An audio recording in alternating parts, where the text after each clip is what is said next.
going on, everybody? Welcome to another Nerdporeal Sci-Fi Chat. This is episode 11, and with me, joining me is the man himself, Loki.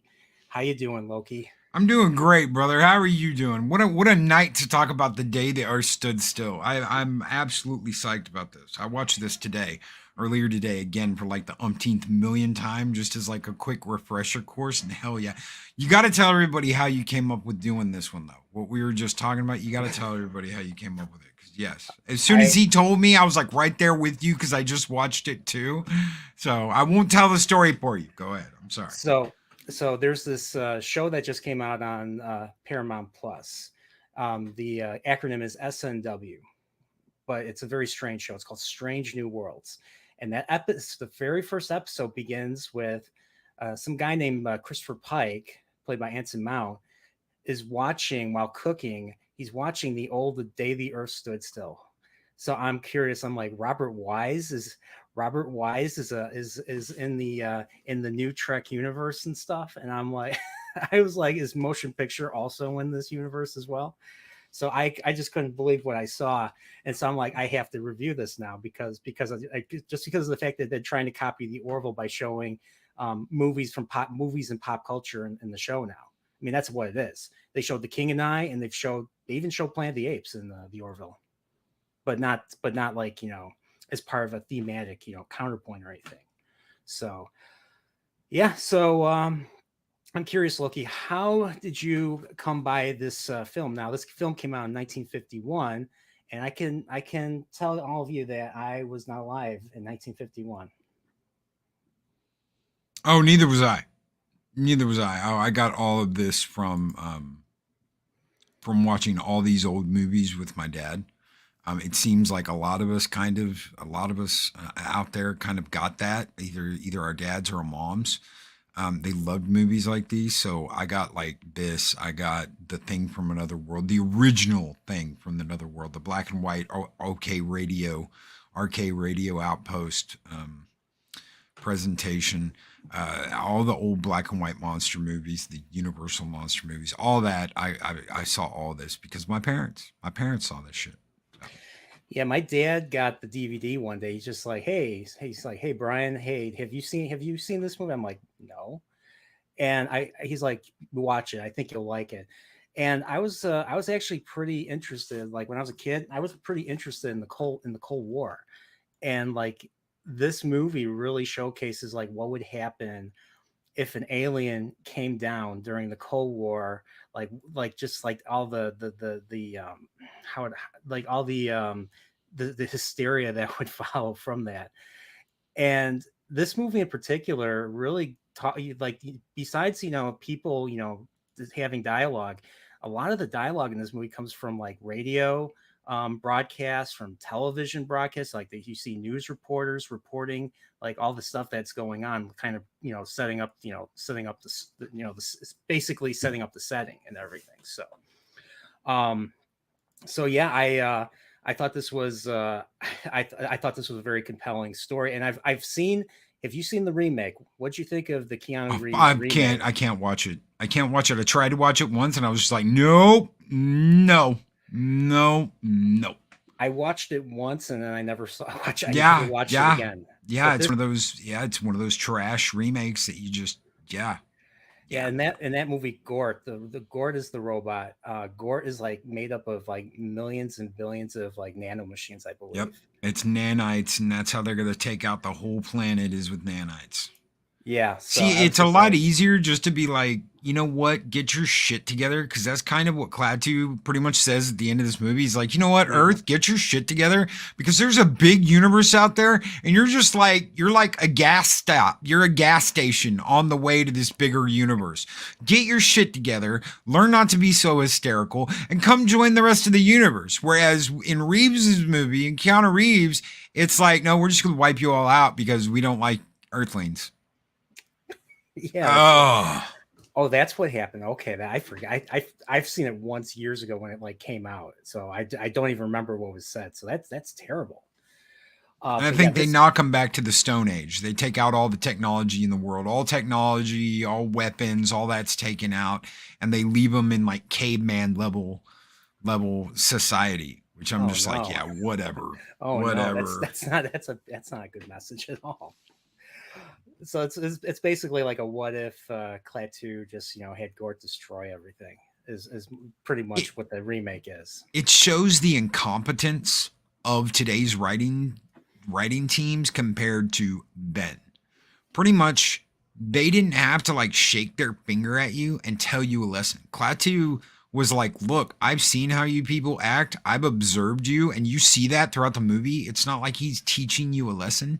It's just stuff you've seen, how they act, how they treat each other. And he's like, until you get your shit together, we really don't want anything to do with you. Get your shit together quick, because it's a small universe out there, and there's not a lot of time to waiting around for you to get along. Stop acting hysterical and get your shit together.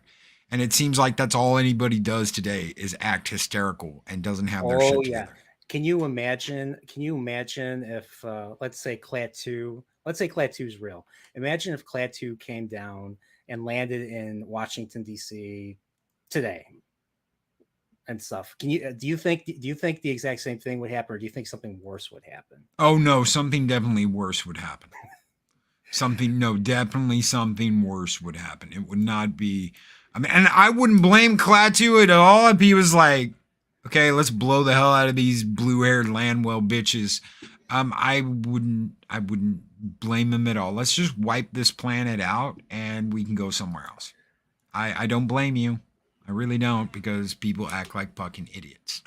Sorry, I shouldn't have said the F-bomb on your, I don't know if you are cool with cussing or not. Yeah, I'm my fine apologies. with it. I'm fine with it.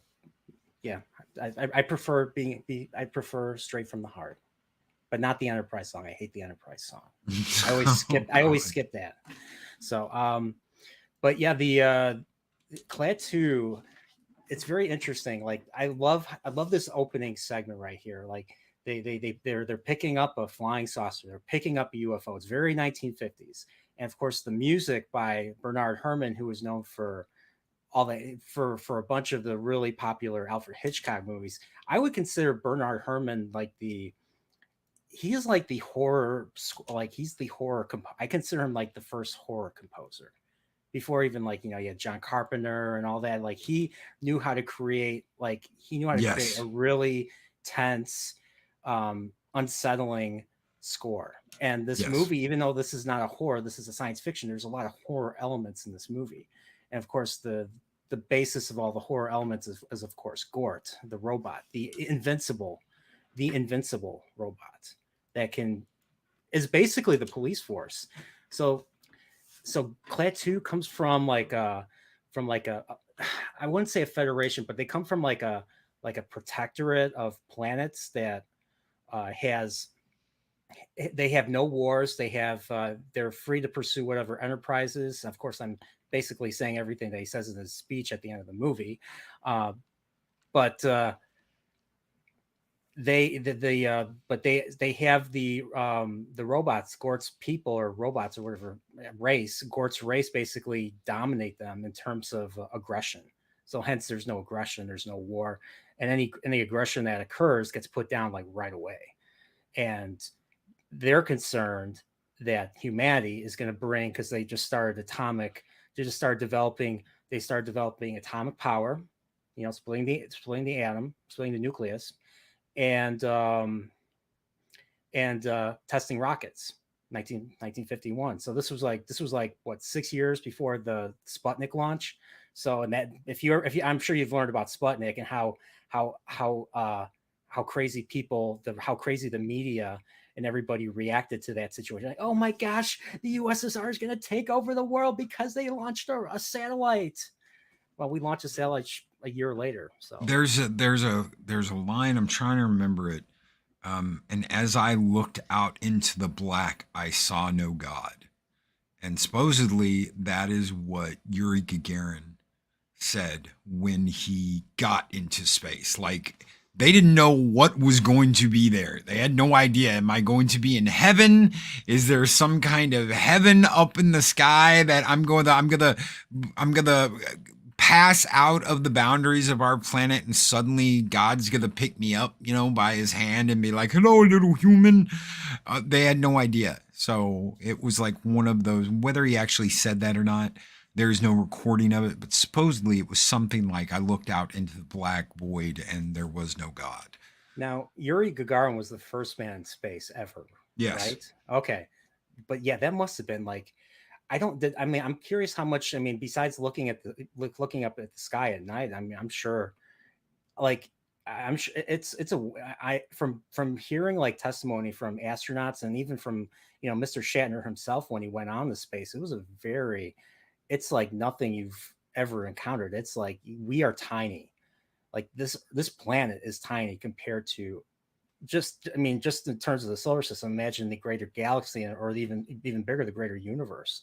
I mean, Earth is just simply a pale blue dot in comparison to the solar system, according to Carl Sagan. So it's crazy how tiny we are compared to the void of space, and that's kind of why I'm guessing that's why Yuri Gagarin felt that way. It's scary out there. And what Klaatu talks about at the end of the movie, you guys are you have no idea how vast this universe is and how really it's like, it's a small world after all. Well, you kind of do have a little small world here. You're kind of like the truck stop out in the middle of BFE. Oh yeah, and he's like, there's a lot of us, and we, if you bring your violence out, we're gonna smash you. I forget how did he put it. We're gonna reduce your world to cinders. I think is how he says it. So it's and everybody, if you, like like here's the thing. In this movie, he wanted to get his goal was to get all the political leaders. He wanted to get representatives of all the different all the nations of the earth. He did not. One thing I thought was very interesting about his character is that he would not talk to any one nation or leadership of one nation. It's like either I talk to everyone, or we're gonna f you up. We're gonna fuck you up, basically. Because if I can't get this meeting, and so his last resort is to meet this Professor Barnhart. I guess he works for I don't remember if he works for DARPA. The movie doesn't say, but he's obviously an important government scientist. And he basically tells Barnhart. First he meets Barnhart by, you see, like he breaks into his office and there's just a big chalkboard and there's full of differential equations that Professor Barnhart's trying to solve. And Klaatu just like doop doop doop doop. There you go. Just solve it for this, and everything else is negligible. And Professor Barnhart is like, "How do you know this?" It's like, "Oh, because I travel space." Yeah, that's right. I'm Klaatu. I'm not Mr. Carpenter. So, but he could not get the he tried to get the president. He met with the secretary of the first secretary. I don't know which secretary it was. The Hugh Marlowe's character, one of the secretaries to the president, and the president actually obliges and relays an invitation for everybody to come and meet to hear what Klaatu has to say. And the response is hilarious. Basically, the Soviet Union was like, no one can meet unless it's in Moscow. And then, of course, if they try to meet in Moscow, then the British will be like, no, we are not going to join, and blah blah blah. So they're in a bit of a conundrum right there. And they tell Klaatu, you're not free to leave and talk amongst the people, because that's what he wants to do. He wants to go and talk amongst the people and learn why. He wants to learn more about humanity, why the leadership is acting this way. And I love how he's like completely dismissive of like all the tensions of the Cold War. He's like, I don't have time for your stupidity. That's right. I thought that was great. And Michael Rennie as Klaatu. I wouldn't be surprised, and this is just a theory I have, but watching it again just now and taking this away, I think Nimoy kind of based some of Spock's how would I say it, the way Spock acts, I would attribute to Klaatu, to Michael Rennie's Klaatu. I don't know if you'd agree. I don't know if he's. I do. Okay. I do, because there are some times where he's very logical. There's not a lot of emotion there. And he's just like, isn't that interesting? Here, little boy, I will give you 2 diamonds if you give me $2. And they make this little trade, and the little kid's like, my mama told me not to be stealing from nobody. He's just like, interesting. The eyebrow goes up, and you're almost like, holy shit, it's Spock. Yeah, I totally see that. Yeah. I really do. It's funny. I loved that kid, Bobby, in the movie. So after after he gets declined by he's not able to get the world leaders together. He escapes the hospital because what happens here is basically, before I even go further, reason why he's in the hospital is because look at what he's doing here. He gets out of the ship. Now everybody's on him. There's tanks on him. There's machine guns. There's other artillery. He takes out his he basically goes up. He says, I come in peace, even though he doesn't have a microphone, so I don't know how he's that loud, but hey, it's a movie. He goes into his pocket, and the men in the tank are taking out their pistols. They're like, everybody's training their weapons on, like everybody's like expecting him to do something bad. That's just freaking crazy. That's just freaking crazy how like, how paranoid, or how crazy how paranoid the military is, that they think something's going to go wrong.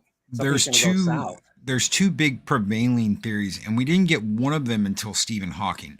So the first prevailing theory was, if any alien landed on Earth, it's going to be like Christopher Columbus landing and meeting the Indians.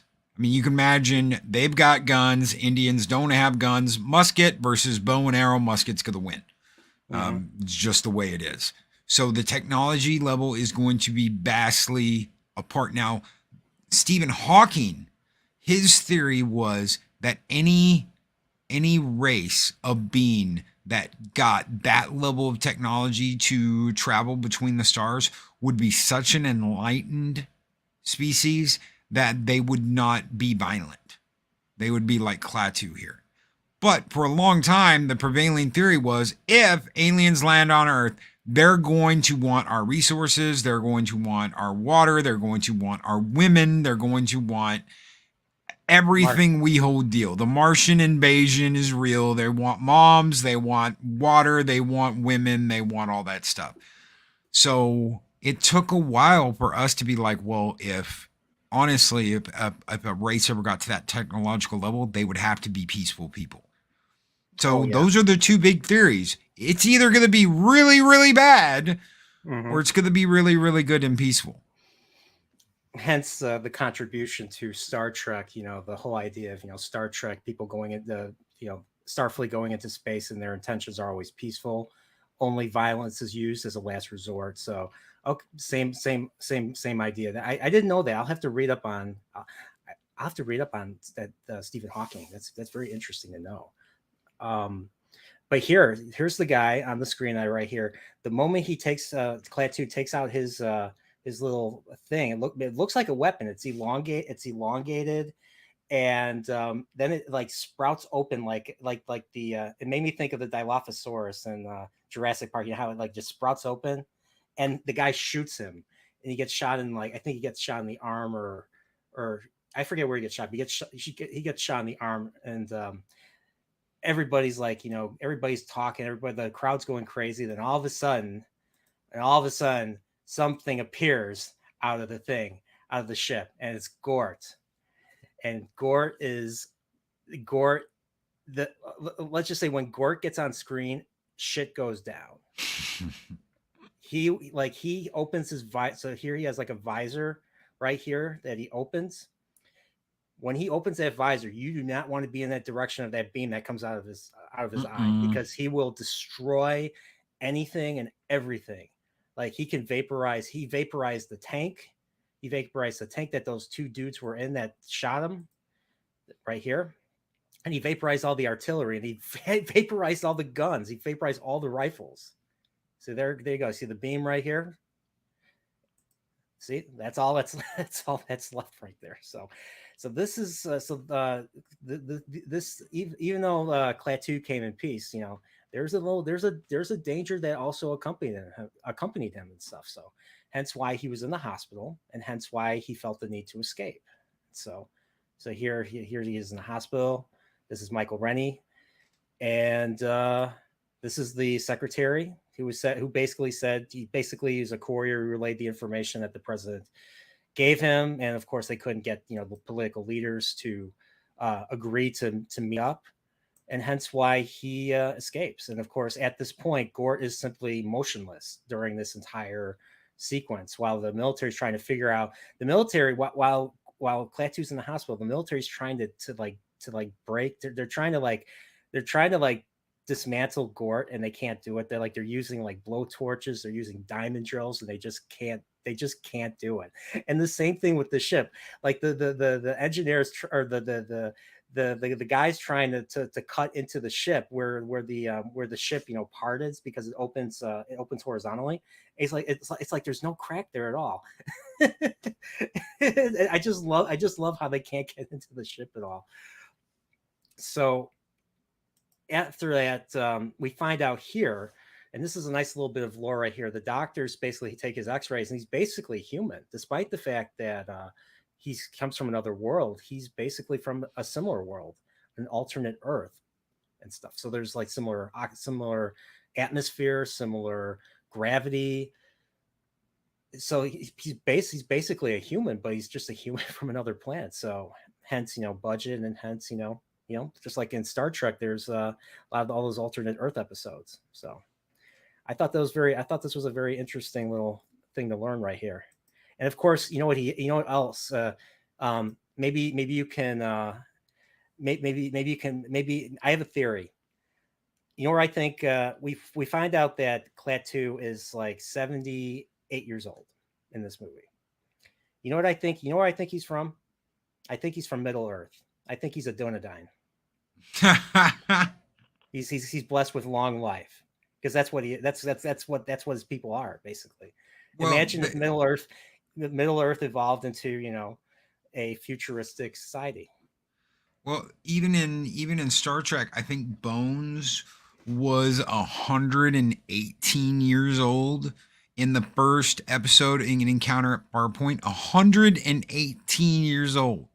And he had most of his according to Starfleet records. That's what something like that. Yeah, and it's like almost all of his major organs had been replaced. So you have no idea. What's the problem of not having died? Yeah, what's the problem of not having died? You ain't got no point it is, boy, but you sound like a Vulcan.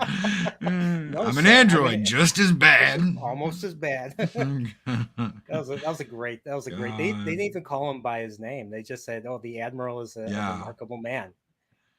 And I think even DeForest Kelley was like, "I don't think I should be in this episode because I just don't want to take away from the new crew." And Roddenberry's like, "No, come on, let's do it." So. And I don't think he got paid for it. I think he just went. He got the makeup put on. He just did, and they bought him lunch. Oh yeah, that was it. So, but yeah. So going back to this movie. So of course here Gort is immobile because Klaatu. I forget what Klaatu exactly says, but Klaatu basically says one of his code words for Gort to Barada, isn't it Barada Nikto? And because that's been the big thing that's been used in Hollywood forever is Klaatu Barata Nikto. Everyone's copied that. That's when the woman Helen basically goes to him. So Klaatu, okay, spoiler alert, Klaatu gets killed. He gets shot. Yes. They shoot him. He tries to run and they shoot him. Space Jesus. Yes, literally. And so he tells her to go to Gort and say Klaatu Barada Nikto, and then of course he comes to life, and he for some reason he goes after her. He picks her up. She starts to scream. So this is like a nice little tense horror part of the movie. He puts her into the ship. He leaves he turns on the ship, I guess, to locate Klaatu. Then he goes and finds Klaatu, and he just basically pulls a Charlie X and destroys or vaporizes or makes the wall vanish and stuff. And then he walks in, picks up Klaatu, goes back to the ship, and puts him in the bed and basically revives him. But it's a temporary revival. It's not a full revival. So he's not going to live. He's only going to live he's on borrowed time and stuff. So, and of course they made them add that in there though. If you go through the making of the movie, Yeah. when they were going over that, it was supposed to Hmm. just heal him and he was back to life. And they said, no, we can't do that because that limits God's ultimate power of life over life and death. So we can't do that. We'll say it's temporary. It's temporary and it's a temporary thing, and like it's not going to last. They actually had to add that in there and change that from the original script. Interesting. I didn't know that. I do know, like, like in the thing, they're like, "Oh, can Gort?" She asks Klaatu. She's like, "Can Gort bring back people to life?" And he's like, "No, only the was it the Almighty? How's he put it? The Almighty Spirit is how he Yeah. says it. Only Yep. the Almighty Spirit can handle life and death and stuff." So, I yeah, so that would never fly. That would never fly today. No. That would never fly today. So, but I loved how he went to the boarding house. So he goes to the boarding house, and before I even say anything else, I love the lighting in this movie. Like the lighting is like top notch. Like just look at the shadow right here, and the best example is when he enters the boarding house and the Yes. way they respond to him. So right here, they're all watching TV. And of course, everybody knows about the spaceman escaping, and everybody's kind of scared. There's this little bit of hysteria, and this news reporter actually says, "Do not believe everything you hear. A lot of the stuff that you're hearing is not true. In other words, disinformation." So the word that I kept thinking in my head while I was watching these news scenes was the word disinformation, because disinformation's a bit of a buzzword now. So in a lot of articles. So, but here, look at this right here. Like, just look at the shadow. Like, he looks menacing. Like you kind of wonder, like, what's his ultimate purpose. And so I mean, just look at it here, right here. Look at this lighting, and everybody's like scared. They're like, what's going on? They turn Like old around. school mad scientist vibe. Yeah, yes.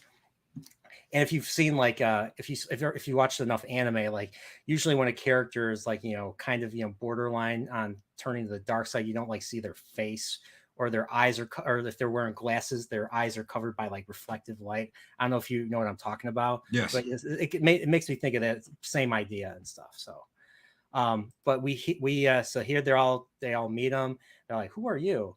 And he's like, "Oh, I'm just a guy. I'm Mr. Carpenter," because he stole a suit, and the name on the suit was Carpenter, so everybody was calling him Mr. Carpenter. And this is Bobby right here, the little boy. You know what's funny? I love this kid. This kid is hilarious, and you get to learn a bit about his story, like. But here's the funny thing, which would never fly today. They kind of just leave. They're like, "Hey, the mother wants to go on a date with her boyfriend, so she just leaves him with Klaatu." She just leaves her son with Klaatu, and they only knew him for like an hour, like, or for like a night. It's Was this something. the norm in the I don't know. 50s? I Was don't this know. the norm of, hey, you know what? I just met you, but can you watch my kid for, all I day? I have to say no, but at the same time, I know one thing I do know is that kids in the 50s, well, kids in the parents never believed their kids in the 50s. So if teacher said something, or if a teacher said something, the kid said another thing, of course the parents would believe the teacher. Uh, but when it comes to, they would make all the kids go, like, if the kids were home, they kick them out of the house. They go out and play, then come home for lunch, and then go back out and play, like during the summer or something. But yeah, I just don't think that. But then again, I don't think there was many crimes. Like, I think crime, like kidnappings and stuff, really sprouted in like the 70s. Serial killers, kidnappings, the kidnapping of kids and stuff, I think really sprouted in the 70s.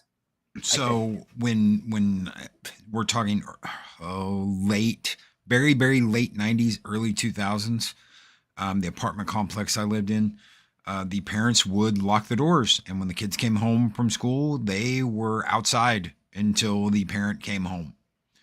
Oh, really? If the kid did not go to school that day and the parents had to go to work, they got kicked out of the house. The house was locked, and that's just ran around all day and did something while the parents were gone. But there wasn't no going in and out, letting friends in, none of that shit. Mm-hmm. Well, it looks like this is, yeah. Once again, I totally, I can see this. It's to show that people innately trust Klaatu, part of the Jesus allegory.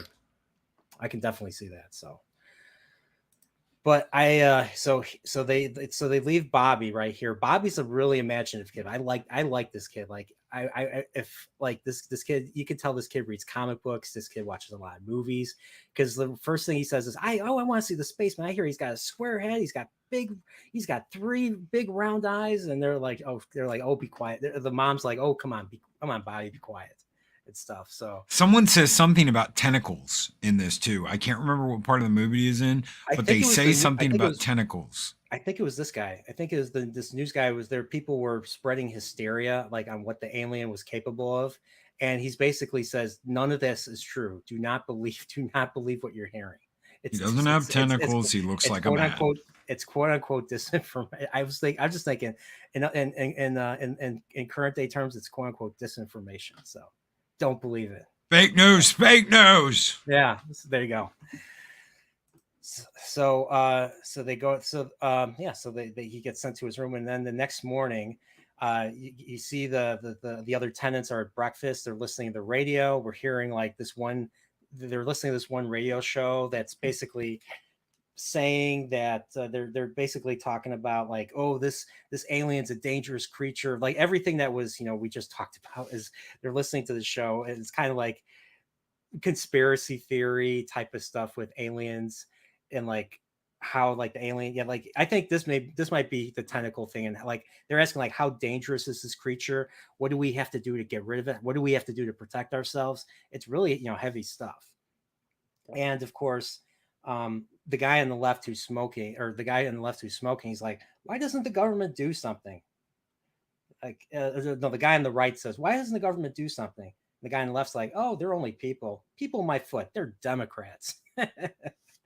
So so everybody's worried about they're all worried about what's going on with this, and Klaatu is just there listening, and it looks like he's amused by everything that's being said about him.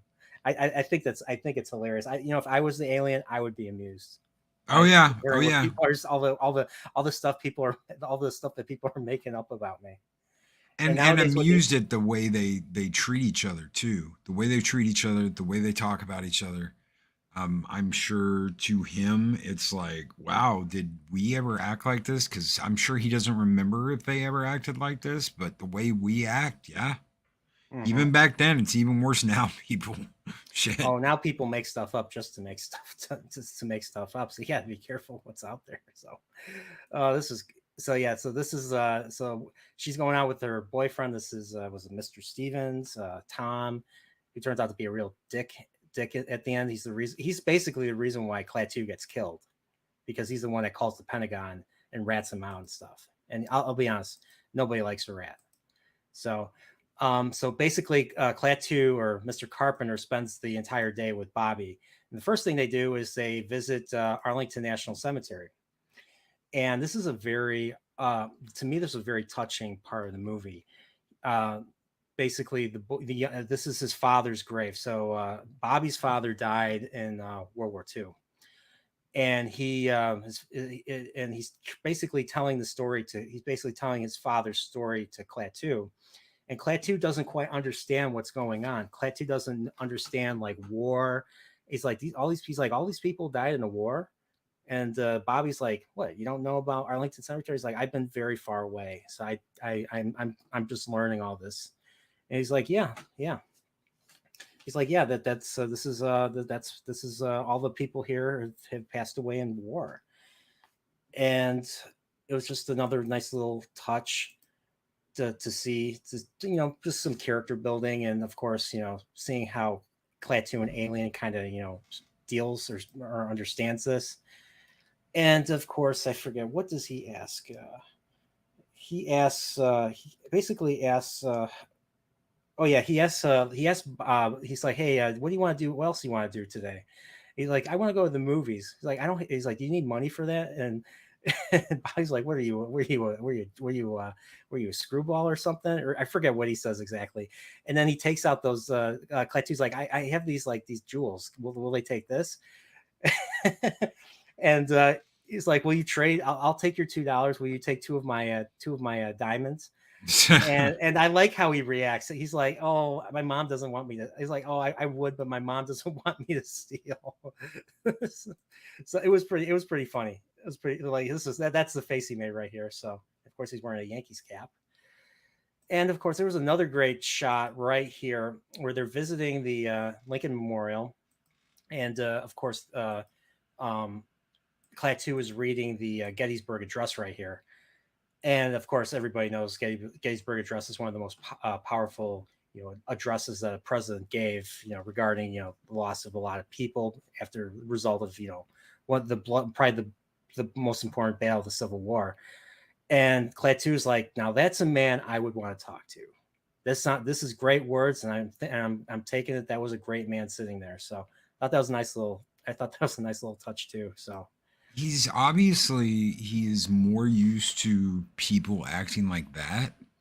There is no war, there is no fighting, there is no big giant disagreement, and if there is something that happens, the robots deal with it, and that's that, and it's done. mm-hmm. Yeah, like they'll just put it down. They just put it down, and yeah, like you said, that's it.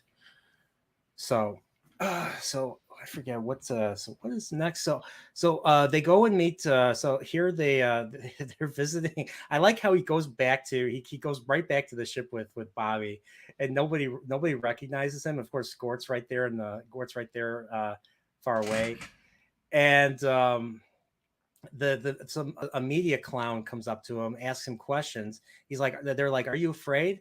And of course, this is where it is. And he's like, "I'm afraid of how people are acting." And of course, the guy's like, "Thank you," and then walks away because Yeah. news reporters, they're not gonna you're not gonna get. You try to give them more, and they're just gonna walk. They're just gonna walk away from you. So here they break into Professor Barnhart's office. He has this chalkboard full of differential equations. He's basically solving some of them. He draws zero with a whole bunch of exclamation factorials. I'm not sure exactly what that means. It's been a while since I've done any.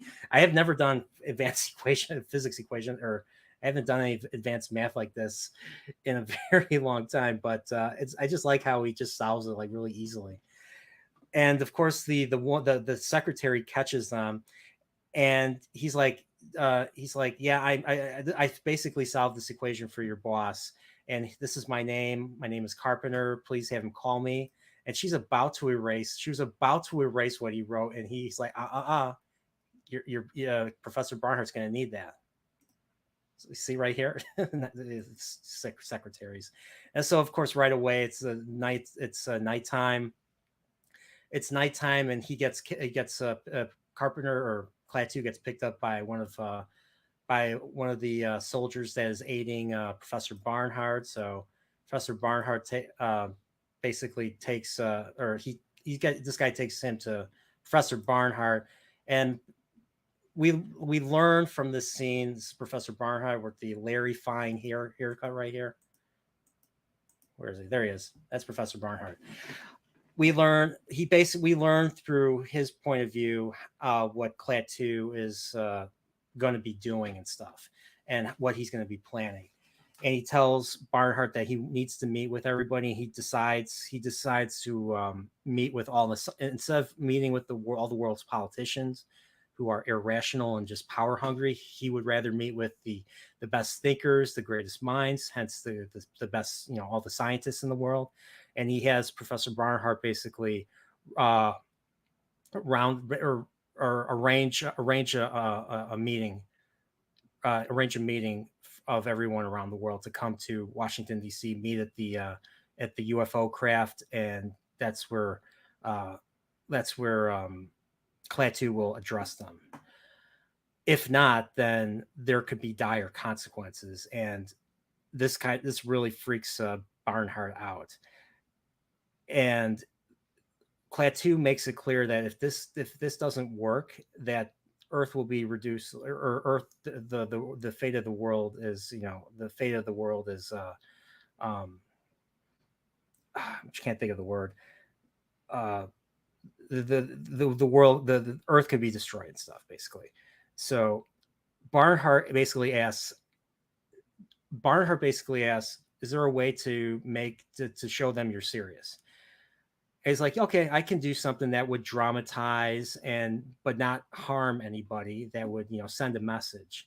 And so what we learned what we learned that he did was he basically had the ship shut off the ship basically shut off all the electricity. So like all the electricity was non-function, anything that had electrical capability was non-functional for 30 minutes and stuff. So like all the cars were shut off, all the everything was basically, even a tractor right here. This poor guy can't get his tractor working. Um so everybody's freaking out. It's like a certain date in January. Everybody's emotional. It's a state of emergency, and it's crazy. And of course, this makes the military want to even go after go after Clad 2 even more. So, any thoughts on the time the Earth stood still? The title. Well, they want everything. They want Gort, they want the technology, they want him, they want answers, and it's like not just the planet wants it, the US wants it. It's not like the United States is going to be sharing it with anybody else. This whole thing is about, well, we want all your stuff. And then you basically meet the professor. And I love the actor that played him. I can't think of his name right now. I have to look it up. But Bernhardt, him. Yeah. He's in. I know he's in. The space movie with the space titty ship and John Boy. I can't think of it right now. I don't know. I'll have to look that up. Let me look up the cast and I'll tell you. But there's actually a lot of 50s movies I still haven't seen yet. I know one movie. I wouldn't say it's science fiction, it's more horror. I haven't seen Them, the Ant movie.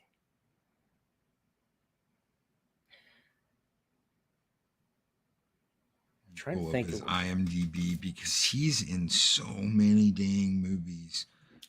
Asphalt Jungle, The Day the Earth Stood Still, Sam Jaff, Bedknobs and Broomsticks, Ben-Hur, On the Line. Apparently he was in The Love Boat. I didn't even know about that. Battle Beyond the Stars.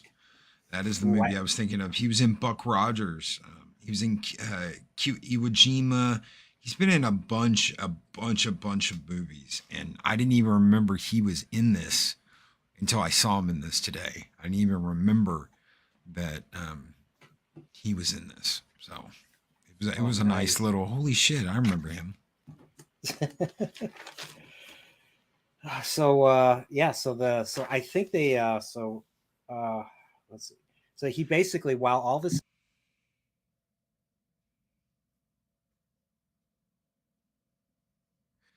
if you're talking, I can't hear you.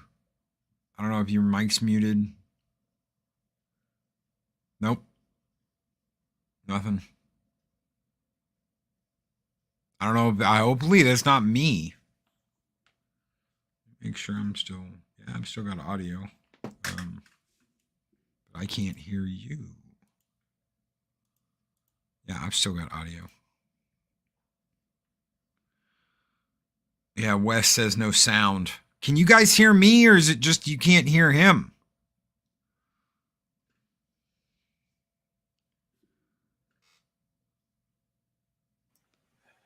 There you go.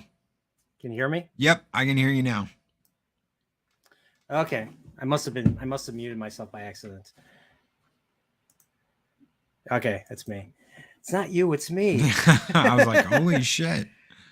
So I think after this, Clad 2 basically tells Clad 2 tells the mom basically what his mission is. He has that. There's a nice little elevator scene right here. Another great example of good dark lighting. Dark lighting. And look at this. Look at this shadow right here. I mean, he's basically tells her. I forget what exactly does he tell her. He says, he says, all the power is going to be going out, and that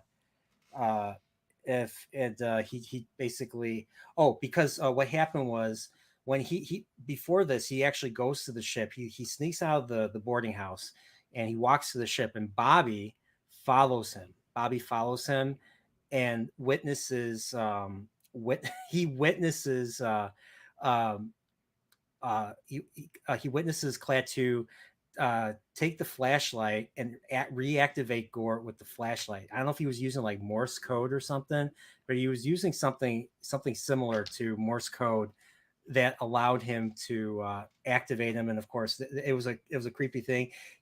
Gort basically pulled a Spock. He sneaks up behind the two sentries and just knocks them. I don't know if he killed them, but he just knocked them out. I'm guessing he just knocked them out, but. So, and then he goes into the ship, and after that, Bobby just runs away, and he tells his mom. Of course, 50s moms are not going to believe their kids because kids. I guess kids lied. I guess kids lied back in the day, and of course, he tells her in front of her boyfriend. So that's how her boyfriend gets wind of Klaatu, and Tom, the boyfriend, goes up to Klaatu's room, Carpenter's room, and finds the diamond.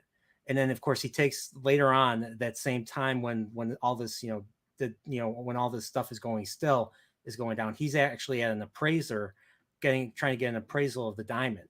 And the guy says, this diamond is not of this world. This is nothing that we've known. And that basically confirms to him that Carpenter is actually the spaceman, the alien. So yeah, that was I thought that was a pretty clever way of him finding out. And he ends up calling the Pentagon, and that's why the Pentagon are onto Klaatu. Klaatu's trying to get to the meeting. So the meeting doesn't start for a couple hours. This is the night that he's about to leave, and the scientists are all gathering. But the military basically pins him down, and he tries to flee on foot, and then they shoot him. And of course, like I said, Gort, Helen goes and tells Gort, hey, Gort Barada Nikto. And of course, he brings Gort. Of course, Gort brings Klaatu back and gets back to the ship. And of course, we get the speech that we're all waiting for. So that's basically the movie right there in a nutshell. So, but that speech is absolutely legendary.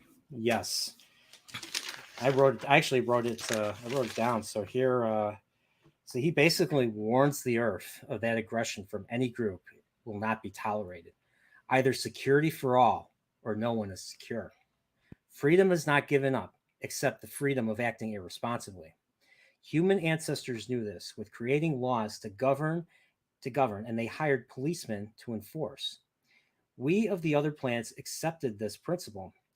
An organization of plants for mutual protection exists with a complete cease of aggression. The space policemen are the robots, like Gort. They are given absolute power over others when it comes to matters of aggression at hand. It can't be, and of course, that power cannot be revoked. They automatically react to any aggression. Hence, wars are completely gone from Klaatu's people, who are free to achieve other profitable enterprises. They aren't perfect, but they have a system, and it works. I couldn't help but think of our political system or our justice system when I heard that one. So, he says the other planets are not interested in how humans run this planet, but if they spread their violence to other parts of the galaxy, the Earth will be reduced to a burned out cinder.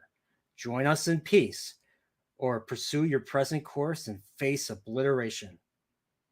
We'll wait for Earth's answer. The decision rests with you. I get goosebumps. I have goosebumps right now from saying that.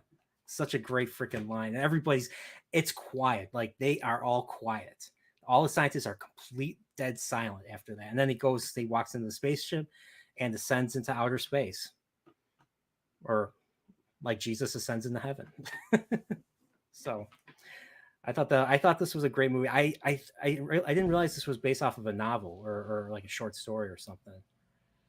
Well, they, I know when they were doing the script, they had it written out a certain way, and I believe it was mentioned earlier, the MPAA, the Motion Picture Association of America, and one of the writers got their got their freak on with the script, wanting it to be very well. This can't just be science fiction. This has to go hand in hand with God, and Yes. changes were made.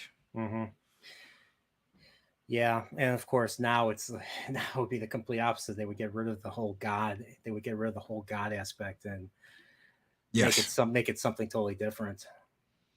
but So, the speech, you don't get better than that today. You never, no. you will not get better than that anywhere at any point in time, because if you told these people you've got to calm down and you've got to treat other people the way you want to be treated, they would absolutely freak out. We can be like that. Mm-hmm. We a lot of us in the fandom, a lot of us on YouTube have this, you know what, whatever attitude where, you know what, you want to be treated a certain way, treat other people that way. Yeah, I agree. We don't go in treating people bad until we get treated or talked down to, or treated like a piece of shit. Then we'll, Yeah. you know, treat you that way in kind. But a lot of us just have a very you know, very laid back, cool attitude. A lot of people out there don't. And as soon as you voice your opinion, you get labeled something. Those people Yeah. can't live without that now. Yeah. That's like a big, huge power trip. That's the public shaming, them walking down the street with a bell. Shame, ding, ding, ding, ding. Yep. That's how they want to treat you. And if you take that away from them, they're going to be pissed. He's talking about taking all of that away. You don't treat people like that. You let bygones be bygones. You live and let live, and you focus your attention on things that you want to focus on, not hurting someone, taking someone's shit away or anything like that. You just focus on doing what you want to do to better yourself and better your situation. I totally agree. Very much like Star Trek, when Picard talks about that in First Contact. We work to better ourselves. We work to better our situation. We're not out for personal gain anymore. Exactly. I mean, the only gain is, you know, like you said, personal. It's building Growth. skills. It's personal growth. It's learning new things for the sake of learning. And I totally agree. And speaking of Star Trek, why don't we talk about the episode that apparently this movie inspired? Remember when Pike went down to the planet and he had a hard time convincing the population of joining the Federation, even though they were in no position to join the Federation due to their political and social situation. Yes. But all of a sudden, the Enterprise just shows up in the sky, and then everybody falls in line. The end. That was how the episode ended. I was like, this is terrible. Absolutely freaking terrible. You remember how they started Into Darkness? Anybody remember that, with the Hutu village people drawing the Enterprise and worshiping it like a god? That is why you do not do shit like that. That is why you do not introduce yourself to a civilization. And honestly, no civilization, even one with our level of technology, is going to look through a telescope, see a spatial anomaly event, and go, oh my God, I know how to make warp drive. I can make a warp bomb because I watched Star Trek Discovery time travel, which they don't even know because they have no idea what the hell it was. They just saw a spatial anomaly, a spatial event, and oh my God, we can make warp bombs now. Excuse me. It was terrible. I'm like, what is this? That's scissoring hens in the writer's room. Those are scissoring hens in the writing room. Bark, bark, bark, bark, bark, bark, thinking that they have come up with something clever. That was not clever at all. Here's the thing. After season 1 of Picard, I was out completely. Like, I could not believe what they did in season 1 of Picard. It took away. It just like completely dashed years of investment that I had in TNG and Voyager. Even though Voyager to me is the weakest of the classic shows, I still like it. And I didn't like what they did. I didn't like what they did 7 and 9, and I hated the fact that they murdered Ichab. And then after that, they had a chance to bring Data back, and they just killed him Bicentennial Man style. Like, he died in Nemesis. Let's kill him again. I'm just like, why? This is terrible. And then it was just I after that I was done. I wasn't happy with the end of season 2 of Discovery, and I was not happy with I was definitely not happy with Picard. And after that I was out, just like Red Letter Media, I was out.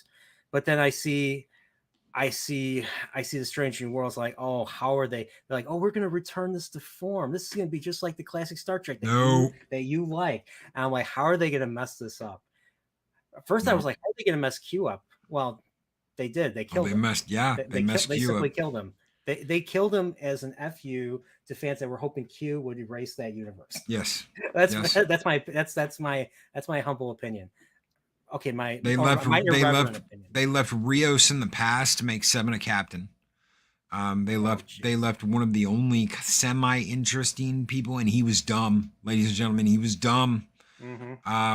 They left him in the past so that they could make Seven a captain of the Stargazer, to right a wrong. And I want to tell you something. Every citizen of the Federation has the right to go to Starfleet Academy.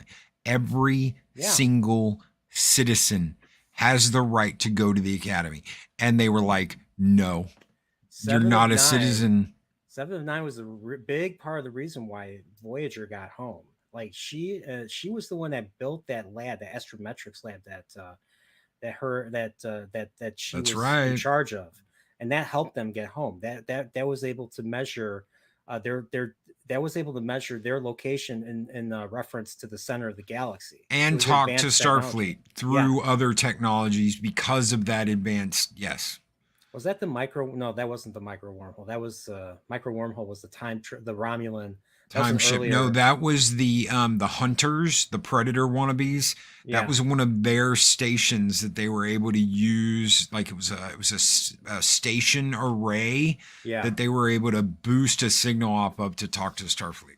That was the first time they did that. Was those hunter guys that hunted down species 8472 and other.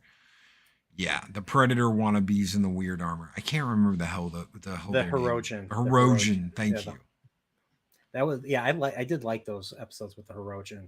There was the 2-parter where they take over the ship and everybody is brainwashed and thinks they're living in Nazi Germany or Nazi occupied France or something. And then of course there was the season 7 2-parter where the Hirogen were losing like a hunting war against like holograms. Because they'd used holograms and they'd turn the safeties off and turn the intelligence way up. Yep. Yeah, not a smart thing. That was a really good one too. And we're talking about, but I watched it. I did a stream earlier. I watched episode 2 of Strange New Worlds. It was the same thing, except this episode did something that New Trek doesn't do. It focuses on another character. It focused on Uhura this time, and Uhura's like, "Oh, I'm not Starfleet material. I don't want to do this. I left home. I went to Starfleet because my parents died and my brother died in a shuttle accident. So more traumatic, more characters that have traumatic backstories. Now they made Uhura one of those characters with a traumatic backstory. So she runs away to Starfleet. She was originally supposed to go to the University of Nairobi, but her parents were both professors there, and they both died. So she's like, I can't go there. So I'm up here. And they're like, hey, you're going. They're like, we're going to this comet, but this comet has like a subterranean structure. So they beam her down because they think maybe there's some form of intelligence or something. So they beam down, and basically it's her, Spock, and Lon. And I'll say this: Lon is the worst character in that show. Lon is the most insufferable, unlikable character. Like she is just. There is nothing to like about her, and she's just mean. But I'm the coolest. I'm the one who survived the Gorn slave camp. That's the thing. There were no Gorns. No Federation didn't encounter the Gorns. Nobody knows about the Gorns. This is a whole nother universe. I was enslaved by the the Gorn. I was a slave of the Patriarch. The Gorn. Yeah. Thanks, lady. Great. Thanks, guys, for a return to form. But in this episode, she's like barking because she's like the third in command. So there's Pike is captain, obviously. Number 1 is second in command, and of course, Lon is third in command. She's chief of security or whatever, and so she's the one that leads the landing parties. And here's the thing: I'll give Stranger Worlds this. They call it landing parties. They don't call it away teams or away missions because that's TNG era vernacular. So I'll give them that. So, but like, she is basically telling her, are you gonna save us? Or are you gonna let us die? I'm like, you're in charge of the landing party. Uhura's a cadet. You're supposed to inspire confidence. You can't show weakness like that. You can't show that side of your personality. You're in Starfleet. Act like it. And there's all these I love a lot of the female characters in classic Trek, but the new Trek, they always all speak out of turn. Like Pike Pike gives an order and they're like, I don't think so. And they come up with these snippy little, jabs or remarks. I'm like, if Kirk or Picard or Sisko dealt with that, they would shut that down right away. I mean, in Balance of Terror, Styles says, leave it to Spock. And Kirk's like, oh, really? Well, here's one thing you can count on. Leave any bigotry in your quarters. There's no room for it on the bridge.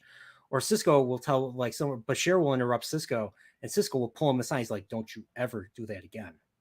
That's right. So, I mean, and the same with Janeway. Janeway and Archer, same way.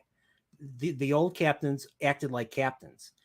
As much as I like Anson Mount's Pike, he doesn't act enough like a captain. He lets people walk all over him like he's like their buddy or something. He's not their buddy. He's the captain. He's supposed to be nothing less than perfect.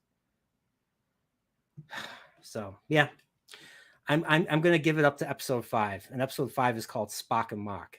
So they're gonna go back to Vulcan. You're gonna see some Vulcan Lurpa fighting, and it's gonna be member berries galore. And I'm guessing that's how far I'm gonna get. The Orville's gonna come out, and then the Orville's gonna be my new Thursday stream. Yep, and Trek.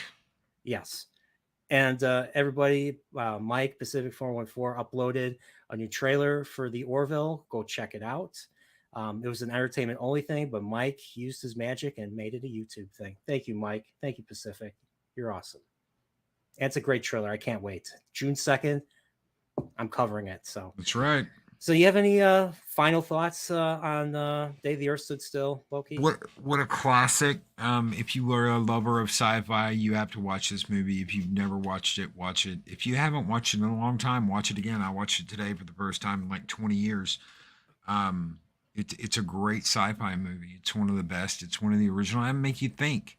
It makes you think. Instead of preaching at you, instead of pointing a finger at you, instead of calling you a bunch of names because of whatever reason they deem possible, it makes you think for yourself and walk away making your own conclusions, and that's what makes good sci-fi.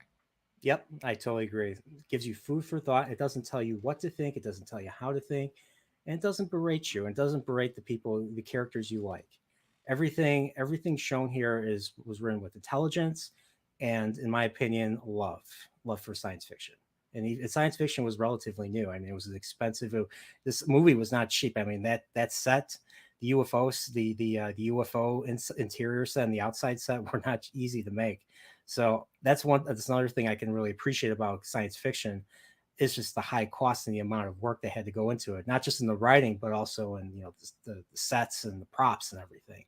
So once again, science fiction, fantasy genre, I love all of it, and I just hope one day, the newer stuff will return to form, and hopefully there'll be the same love that was given, decades ago and stuff. So other than that, Loki, thank you so much for joining the stream. I felt kind of bad because our Forbidden Planet stream was great, but like Baron Tag and Keith just kind of took over. They took over the reins. I love you guys, but they took over the reins. It became a science fiction stream. So I wanted to make this one up to you. And I mean, you're one of the best. You're the best. You're the best morning show of everybody. So thank you. So I mean, if you're not subscribed to Loki, what are you waiting for? Subscribe to him. And if you need something to listen to while you're doing your work in the morning, give Loki check out Loki. He does it every weekday morning, right? Every weekday morning, every Monday through Friday. Yep. So once again, so yeah, subscribe to Loki, and if you're not subscribed to me, well, subscribe to me. I'm the Admiral, or at least I call myself that. And I'll just show us a little clip. Admiral. Admiral. Yep. Buried alive. Yep. So, but yeah, and of course, I said I just recently did a video about I got monetized about a month ago, and I just put up new memberships, and one of the levels is the Admiral. So, yeah, so if you're interested in becoming a member, check out I have 3 different tiers. One's cheaper than a cup of coffee, and my highest tier is cheaper than a Netflix subscription. So, Oh yes. But if you yeah, so if you're interested, check it out. Check out my content. I do a lot of different science fiction movies. I'm my next video project, which I've been working on for weeks. I just need to do better to make the time, is my Mario 64 retrospective. And yeah, so I have a whole lot of other things planned in the future. I just gotta start grinding the midnight oil and stuff. So Nerdporeal is going to be back on Sunday. Me and Brandon, the anime guy, are going to talk about the top 5 Let's Torture O'Brien episodes of Deep Space Nine. Oh God, no. Mm-mm. Yep. So what do you mean you took my molar? Yeah, we took your molar. The Cardassians like to take the molar. Why'd you take my clothes, dude? You do that too. Tribunal. I love that episode. But there was also the episode where he dies and he meets like another version of himself. It's ridiculous. When he's in the prison and he's like an 80-year-old man, and you're like, what the hell happened to O'Brien?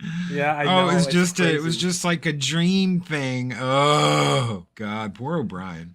Yeah, so that's because I asked Brandon like what type of episode would you want to do, and he mentioned. I was like, yep, that's gonna be the one. That's the one we're gonna be doing. So O'Brien must suffer.